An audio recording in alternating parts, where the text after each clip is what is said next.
इसलिए मेरा बड़ी विनम्र मैं कर रहा हूं प्रार्थना, ऐसे बजो हमारे मन में लाना चाहता है मुझे भी कुछ धन देते तो अच्छा होता। नहीं नहीं, आप नहीं लेके चले वही अच्छा। प्रसाद का मतलब ये नहीं है कि हम ले जाके उसे 10 दिन 4 दिन 2 दिन 3 दिन दोनों टाइम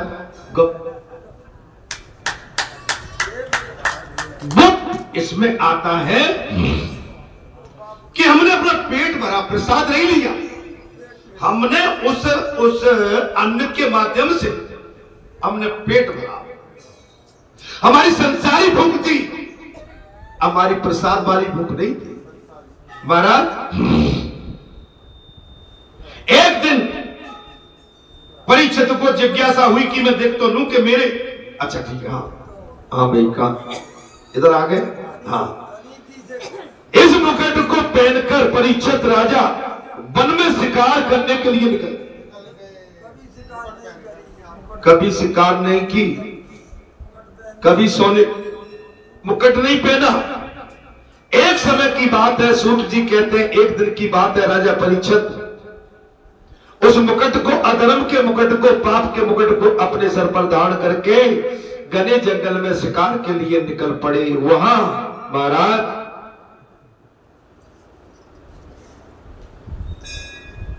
वहां एकदा शब्द का प्रयोग किया गया। एक बार, कभी नहीं गए, एक बार की बात। राजा वैसे तो कभी शिकार करने के लिए कहीं गए ही नहीं थे, अब आ गई ये बात, किंतु आज चले गए। सूत जी कहते हैं हे मुनिश्रेष्ठ हो, वैसे तो राजा परीक्षित कभी शिकार करने के लिए कभी गए नहीं थे, लेकिन आज चले गए। अनेक जीवों को हत्या करने लगे, मुकुट पहन लिया, दिशाहीन हो गए, अधर्म आ गया, विवेक खो गए, अनेक जीवों की हत्या कर दी। मध्यकाल होने पर राजा को भूख और प्यास सताने लगी। उसी वन में जब मध्यकाल होने लगा, दूसरा पैर लगने लगा, तो राजा को भूख एवं प्यास सताने लगी। उन्होंने एक ऋषि के आश्रम में प्रवेश किया, वो थे समीक ऋषि। समीक ऋषि उस समय समाधि में लीन थे, कथा को ध्यान से सुनना। समीक ऋषि समाधि में लीन थे। कोई संत जब ध्यान में बैठे हो तो वहां मैं नहीं जाना चाहिए। जब कोई संत महात्मा ध्यान साधना में बैठे हो, जाप करते हो, उस स्थान के अंदर कभी प्रवेश नहीं करना चाहिए। यदि जाना भी पड़े तो प्रणाम करके लौट आना चाहिए। अगर पहुंच भी गए तो केवल दूर से प्रणाम करके लौट आओ। उस समय लौकिक बात न छोड़।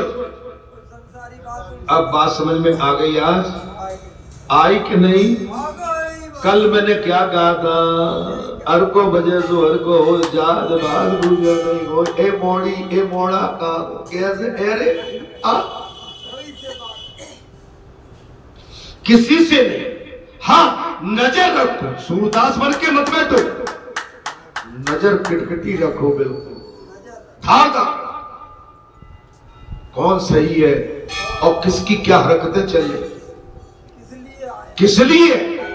महाराज आप देखिए महाराज, उस समय लौकिक बात छोड़ दो, प्रभु के साथ एक होने की इच्छा संत की होती है। उस समय जब संत महात्मा अपने ध्यान में मगन होता है तब भगवान से डोल। अभी जब बात आती है ना, जैसे उस दिन आपने देखा एक बेटी ने, किसी ने प्रसाद उसके बेटे को पास किया। मैंने कहा क्या कर रही हो, ठीक नहीं है। वहां से प्रसाद को फेंका, वो भी आपको ध्यान हो कहां से, वहां से ऐसे फेंका प्रसाद, वो भी किसको फेंका। मैंने कहा नहीं, मेरी क्लास में और मेरी पढ़ाई के भीतर आप अगर अशांति का कोई भी आप अपना अंकुर डालोगे, मैं चाहे खुद क्यों न हो, मैं कदापि पसंद नहीं।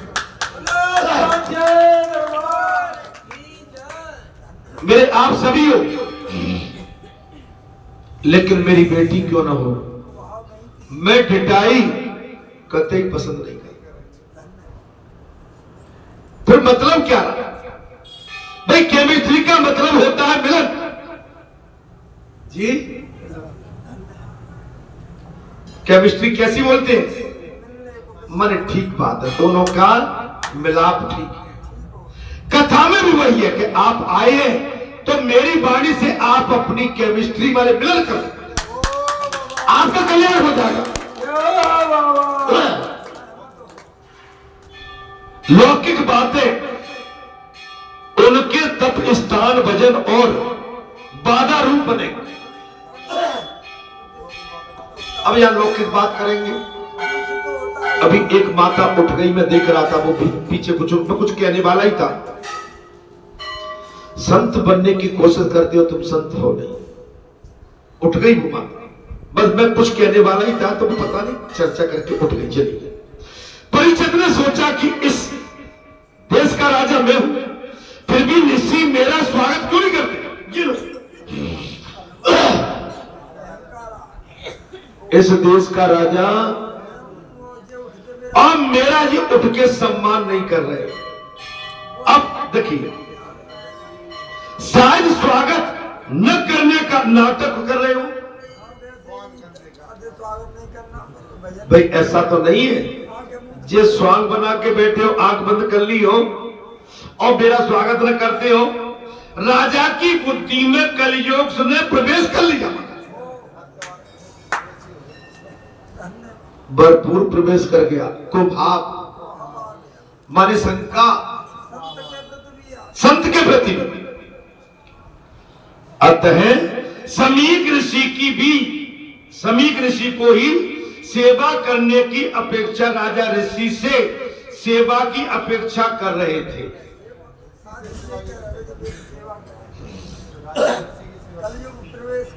कलयुग प्रवेश कर गया। अब कोई साधु से अपनी सेवा करवाए, संत से, महात्मा से।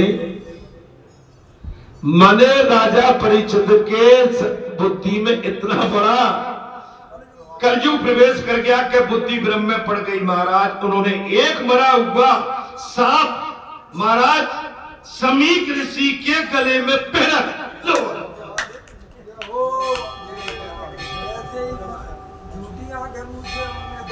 झूठी आंखें बंद किए होंगे।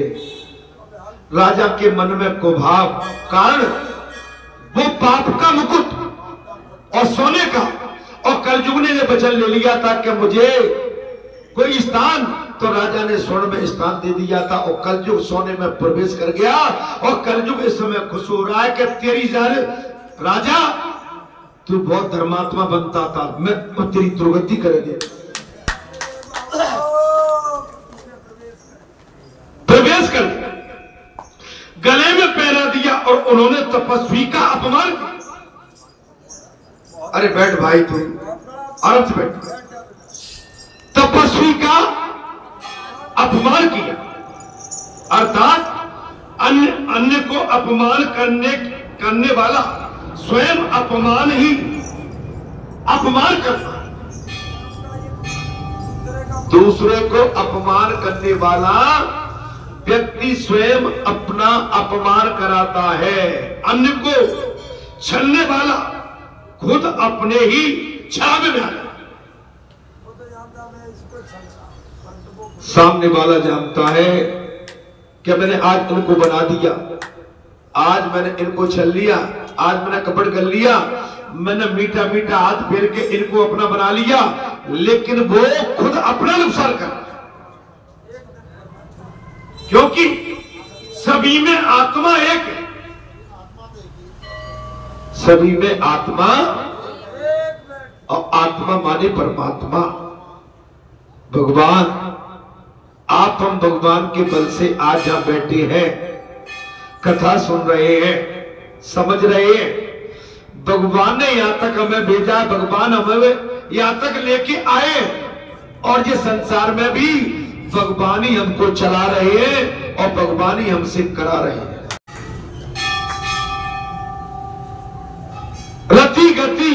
और मति सब भगवान की। मनुष्य का अपने पास अपना कुछ भी नहीं है। अर्थात राजा ने समीक ऋषि के गले में तो मरा हुआ सांप पहनाया, किंतु ऐसा करके उन्होंने अपने गले में तो मानो जीवित सांप पहन लिया।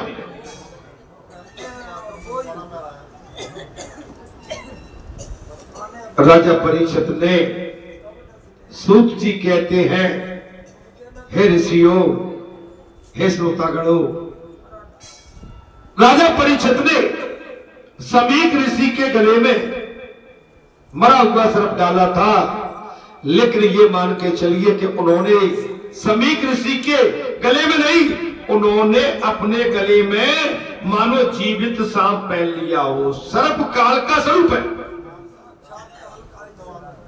सर्प क्या है? स्वयं काल है। सर्प काल का स्वरूप है। सर्प साक्षात काल का ही स्वरूप है। साक्षात बोल दिया। सूत जी कहते हैं, ऋषिगणों, सर्प माने स्वयं काल का स्वरूप। सभी इंद्रियां कृतियों को अंतमुख करके प्रभु में स्थिर हुआ ज्ञानी जीव ही समीक ऋषि है, जो संसार को छोड़ दे, अपनी इंद्रियों को वश में करके और शांत स्वभाव से बैठकर अपनी दृष्टि, अपना मन, अपनी इंद्रियां, अपना भाव भगवान के चरणों में लगा दे, तो मानना वो साक्षात समीक ऋषि है। ऐसे ज्ञानी जीव के गले में सर्प पहनाने का अर्थ है, सूत जी कह रही, ऐसे ज्ञानी जीव के गले में, महापुरुष के गले में, संत पुरुष के गले में सर्प पहनाने का अर्थ है काल को मारना। क्या है महाराज?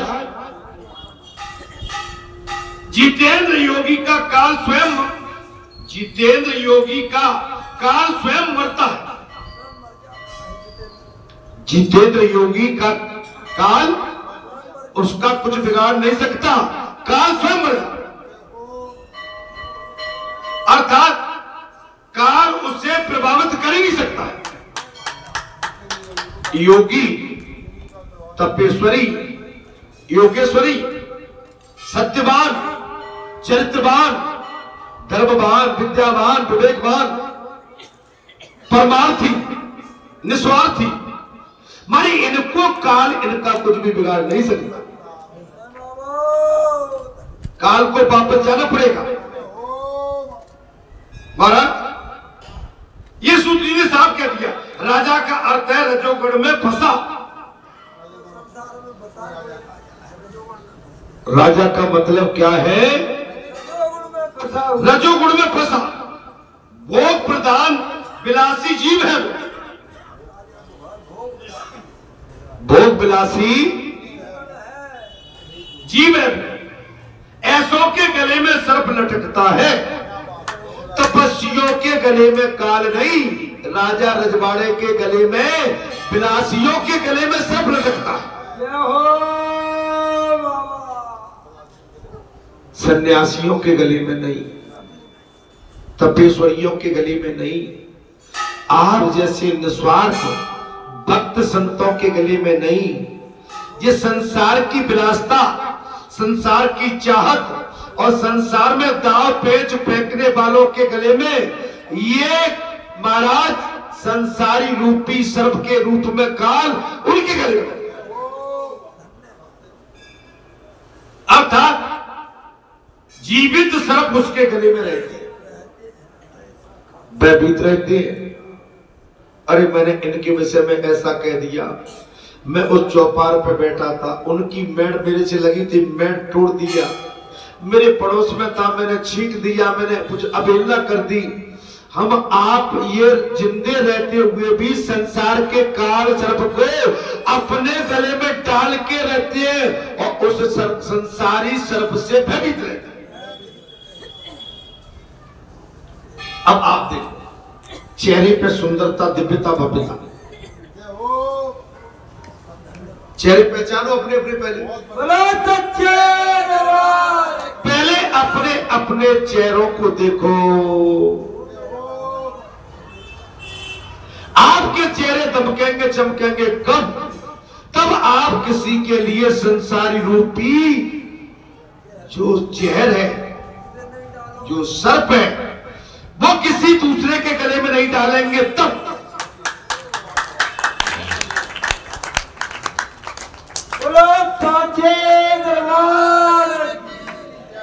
और झूठी डींग नहीं मारोगे तब। महाराज इससे हमेशा बचना चाहिए। आप जितना शांति स्वभाव माने साधना और जितनी संवेदना, जितनी शांति, नीति, नियति, धर्म और आपके जो विचार अगर उत्तम है तो आप तो वैसे ही गदगद दिखोगे महाराज। आपके चेहरे पे महाराज, आपके चेहरे पे सूर्य की भांति किरणें निकलेंगी। कब?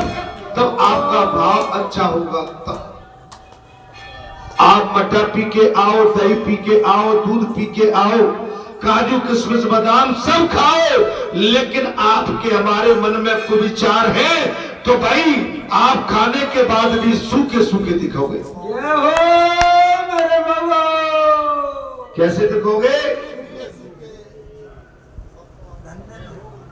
आप खेत में पानी देते हो, अगर निदाई गुड़ाई बढ़िया करोगे तो खेत हरा भरा दिखेगा, और बंजर में पानी डालते रहोगे तो ऊपर की मिट्टी तो आपको गीली दिखेगी, लेकिन नीचे सूखा दिखेगा। मर गए भाई काय दद्दू, मैं जब खेत में पानी दे दे के मर गो, जामे से कछू हरो हरो ना दिस लो। काय मोड़ा तेने गहरी करके जाके निदाई गुड़ाई करी का, जामे तूने हर ओड़े लगाए का, दद्दू कोई कसर रह गई तो ओड़े हर नहीं लगाओगे तो तुम्हारी खेती फिर कैसे हरी हो? दद्दू ओड़े हल लगाओ और साधना भी गहराई से करते। ऊपर की साधना तो आपको केवल ऊपर की दिखेगी, लेकिन नीचे आपकी जड़ तक तो वो साधना नहीं जा रही, नीचे से तो आप उखट रहे हो। अब चेहरे पर किलकारियां कैसे मारोगे? हमने कही ना, अभी कही हमने थोड़ी देर पहले, महाराज लक्ष्मी जी ने के भैया उल्लू तुम वो लटका के क्यों बैठा है? उल्लू ने कही भैया ऐसा थोड़ी होता है कि तुम्हारी तो पूजा ही होती रहती है और मैं तुम्हारा वाहन और तुम लक्ष्मी, और मेरी कभी पूजा नहीं होती। अच्छा बात ये है? बोले हाँ बात ये है, तो चिंता मत कर। बोले दिवाली से ठीक 11 दिन पहले मैं तेरी पूजा करूंगा।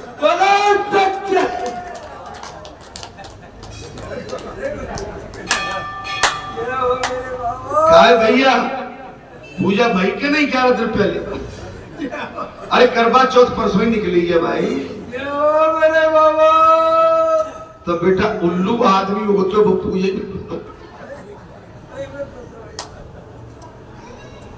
अरे भागना तो भाई। अब महाराज तो बड़े खुश रह के गए यहाँ से। शनिवार को कहीं बोले महाराज जाओगे? बोले जाएंगे। और क्या करोगे? हमने कुछ बोला भी नहीं। बोले 500 रुपये दे के।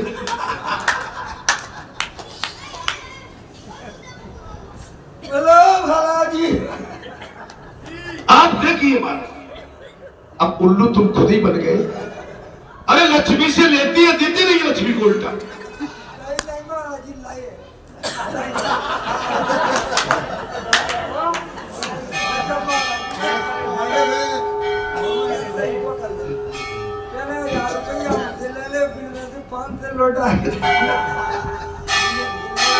आप समझ लो बात। अब देखो पकड़े करे, ठीक पकड़े। किसी सीरियल में आता है ना, वो ठीक पकड़े। मेरे बाबा कोई सीरियल आता है एक नहीं नहीं नहीं, अजी बच्चियां सही जानते हैं। बच्चियों ने ठीक पकड़ा। बोलो सदगुरु भगवान। ऐसों के गले में सर्प लटकता है जो संसार में धोखा देते हैं, संसार में धोखे में रहते हैं और संसार में धोखे में जीते हैं, संसार में धोखे से खाते हैं, पीते हैं, पहनते हैं और सामने वाले को भी धोखे में रखते हैं। ऐसों के गले में हमेशा 24 घंटे काल का सर्प लटका रहता है। संशय, काल है माने संशय, इफ एंड बट, किंतु और परंतु, भ्रम। इसलिए भ्रम नहीं रहना चाहिए किसी बात। महाराज तब समीक ऋषि के पुत्र श्रृंगी ने जब ये बात जानी, समीक ऋषि के पुत्र श्रृंगी ने जब ये बात जानी तो वो क्रोध में भड़क उठा कि ऋषि का अपमान करने वाला वो राजा क्या समझता है। अपने मन में उसने सोचा कि ब्रह्म तेज अभी भी जगत में विद्यमान है। महाराज श्रृंगी ने कहा, समीक का पुत्र कौन है? श्रृंगी। जब श्रृंगी अपने पिता के आश्रम में आए और पिता के आश्रम में जब पिता के गले में मरा हुआ सर्प देखा और ये बात सुनी तो वो बहुत क्रोधित हो गए और कहा, ऐसा कौन है संसार में जिसने मेरे पिता के गले में मरा हुआ सर्प डाला? वो राजा अपने आप को क्या समझता है? हो कथा में अच्छा लग रहा है। वो राजा अपने आप को वो क्या समझता है? उसने सोचा कि ब्रह्म तेज अब भी है, ऐसा नहीं, तपस्वी तेजस्वी और ब्रह्म तेज आज भी जिंदा है। राजा ऐसा न सुन, मानो मैं राजा को आज साथ दे दूं। महाराज श्रृंगी ने कहा, समीक ऋषि के पुत्र वो भी तपस्वी था। श्रृंगी ने कहा कि मैं आज ही राजा परीक्षित को श्राप दे दूंगा। श्रृंगी ने श्राप दिया राजा को कि तूने मेरे पिता के गले में मरा हुआ सर्प डाल दिया है, किंतु आज से 7वें दिन तुझे यही सर्प डस के तेरा काल हो। 7 दिन बाद तेरी मृत्यु तय है। समीक ऋषि के पुत्र श्रृंगी ने राजा परीक्षित को श्राप दे दिया, तूने मरा हुआ सर्प मेरे पिता श्री के गले में डाला था। राजा यही सर्प मरा हुआ ठीक 7 दिन के बाद तेरा काल बन के आएगा और तेरी मृत्यु 7वें दिन तय। परीक्षित ने अपने सिर से मुकुट उतारा तो तुरंत उसे अपनी भयंकर भूल का आवाज, वो सोने का जो मुकुट राजा परीक्षित जब तक पहने था, राजा परीक्षित ने जैसे ही उस सोने के मुकुट को अपने सर से नीचे रखा, राजा परीक्षित को अपनी भूल माने एहसास होने लगा, मैंने एक ऋषि के साथ अनाचार, दुराचार, पापाचार, अत्याचार करके अधर्म किया, अधर्म किया, मैंने आज पाप किया। साहब के आज मुझसे बड़ा पाप हो गया, मेरे मति भ्रष्ट होकर ऋषि का मैंने अपमान किया। राजा धर्मात्मा था, आज मेरी मति भ्रष्ट हो गई, मैंने एक आसंत का अपमान किया है। जब मति भ्रष्ट हो जाए तो मान लो कि कुछ न कुछ अशुभ अवश्य होने वाला। जब मति भ्रष्ट हो जाए उस समय सोच लेना चाहिए कि आज निश्चित कुछ न कुछ अशुभ होने वाला है। पाप तो जाए तो उसका विचार करके अपने शरीर को सजा दो। पाप हो जाए ना, ये विचार करके अपने शरीर को सजा खुद दीजिए कि वो कौन सा अशुभ कुशुभ दिन था जिस दिन मुझसे ये पाप, अनाचार, दुराचार, पापाचार, अत्याचार, अधर्म, अनीति, कुनीति ये कैसे हो गई। आप स्वयं अपने शरीर को पीड़ा दें, ये मान ले आप हम कोई नहीं बच सकते। मैंने एक दिन आपको किस्सा सुनाया था, मैं सर्विस काल में था उस समय, ठीक है।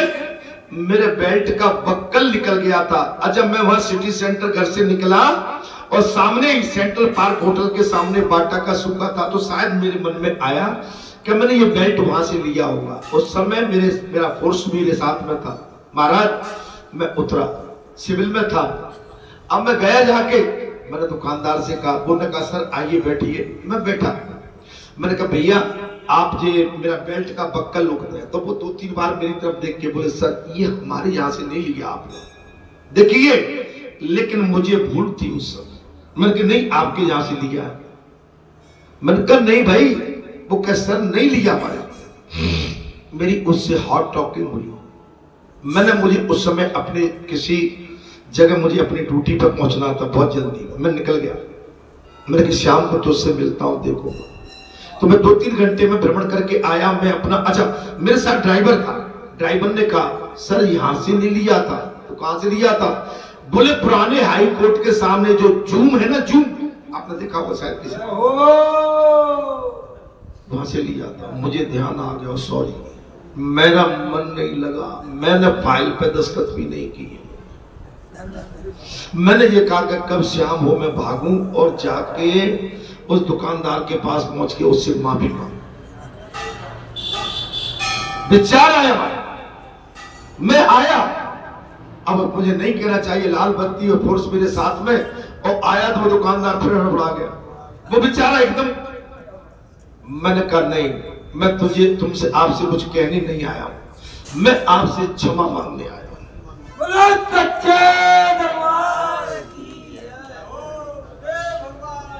मैं आपसे क्षमा मांगने आया हूं क्योंकि मैं गलत था, आप सही। आप अपनी भूल को सुधार लोगे तो आज, अच्छा मुझे जब भी मिलता है, और उसने अंत में क्या कहा, सर बहुत से अधिकारी आते हैं धमका के चले जाते हैं, लेकिन आप पहले अधिकारी हो जो वापस आके आपने हमसे, आप अपनी भूल को नहीं सुधारोगे तो भूल पे भूल होती चली जाएगी।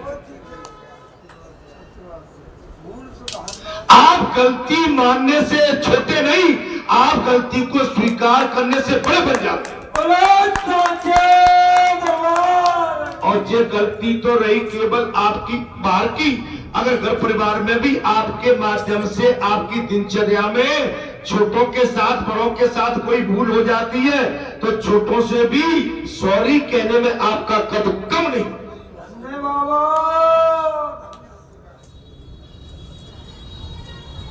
उस पर विचार करके अपने शरीर को सजा, मैंने 1 घंटे तक सजा मारी थी। मैंने बहुत बड़ी, मैं एक चीज और बता देता हूं, पता नहीं मुझे क्या होगा, मैं किसी से जोर से बोल जाता हूं, कभी कभी बहुत पश्चाताप, मैं अपने आप को कोसता रहता हूं। वो कौन सी घड़ी थी, कौन सा क्षण था जब मेरे अंदर एक क्रोध का आवेश आया। बारिश, ये हमारा शुभ संकेत है कि हम सही दिशा में जा रहे हैं। हम जब किसी से गलत बोल के पछताते हैं तो समझ लो कि आप सही दिशा में चल, क्यों पछतावा आपको सही दिशा बताता है। पछतावा, भोजन करने से पहले सोच लो कि मेरे हाथों से कुछ पाप तो नहीं हो गया। भोजन करने से पहले सोच लो कि मेरे हाथों से कोई पाप तो नहीं हो। जिस दिन पाप हुआ हो उस दिन अनशन करो।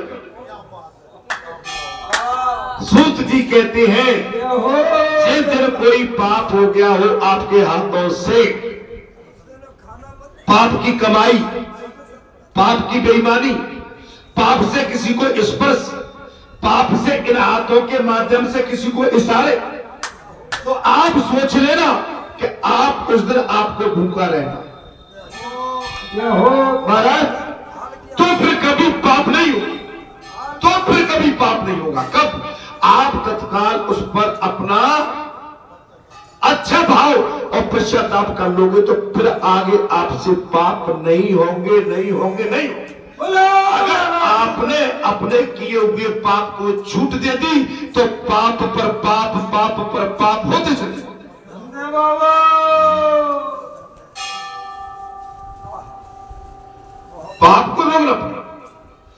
पाप ऐसे किसी की तरफ करना, दृष्टि भी डालना, वो भी पाप। कुभाव की दृष्टि डालना भी पाप। 12 धन्य है परीक्षित राजा।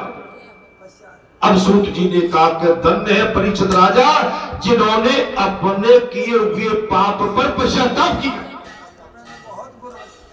अभी समझ लो आप बात। अभी हमने क्या कही थी कि हमसे गलती हुई, दुकानदार से हमने माफी मांगी।